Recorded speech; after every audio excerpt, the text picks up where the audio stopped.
என்ன குழம்பு வைக்கலான்னு யோசிச்சுட்டு இருக்கீங்களா? குழம்பெல்லாம் வேணாங்க, இந்த வெரைட்டி ரைஸ் ட்ரை பண்ணி பாருங்கள். கோவில் புளியோதரை ட்ரை பண்ணலாமா? வெந்தயம் 2 ஸ்பூன் எடுத்து நல்லா செவக்க வறுத்து வச்சுக்கோங்க. சாதம் வடித்த தண்ணியில் தேவையான அளவுக்கு புளி சேர்த்து ஊற வச்சுக்கோங்க. நம்ம வறுத்து வச்சுருக்க வெந்தயத்தை நல்லா பொடி பண்ணி வச்சுக்கோங்க. அதோட 1 ஸ்பூன் கடலைப்பருப்பு, 2 காஞ்ச மிளகாய் எடுத்துக்கோங்க. கடாயில் ஆயில் விட்டு கடுகு கடலைப்பருப்பு தாளிச்சிட்டு தேவையான அளவுக்கு மிளகாவும் போட்டு நல்லா தாளிச்சுக்கோங்க. கருவேப்பிலை இருந்தால் சேர்த்துக்கோங்க. நம்ம கரைச்சி வச்சுருக்கோம் இல்லையா புளி தண்ணி, அதையும் இதோட சேர்த்து கொஞ்சமாக மஞ்சத்தூள், கொஞ்சமாக உப்பு சேர்த்துக்கோங்க. தேவையான அளவுக்கு பெருங்காயம் சேர்த்துக்கோங்க. நல்லா இதெல்லாம் சேர்ந்து கொதிச்சு வந்ததுக்கப்புறமா நம்ம பொடி பண்ணி வச்சுருக்க வெந்தயத்தையும் சேர்த்துக்கலாம்.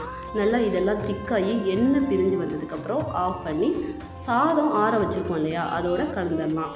புளியோதரை ரெடி. ஒரு தடவை இந்த மாதிரி ட்ரை பண்ணி பாருங்கள், செம்மையாக இருக்கும்.